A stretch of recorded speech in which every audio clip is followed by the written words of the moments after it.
In this tutorial, we will tackle the hip abductors, so you will need to use the K-push in order to do this. Select in the app the evaluation and the activity thanks to the filter. Start the K-push and configure it.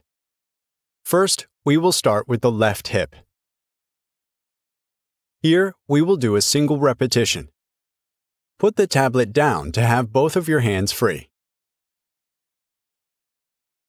The K-push is now connected.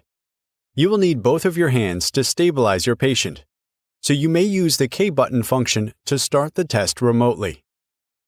Let's get started. Place yourself. Go. Ask your patient to push. And release once over. Go on the other side.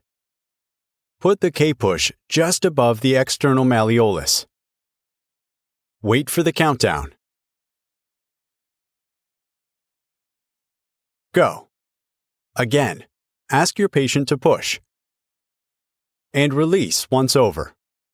Now the tracking record appears automatically and shows you the maximal strength demonstrated by your patient both on his left and right sides, the deficit, and all the other data you may find useful to work with your patient.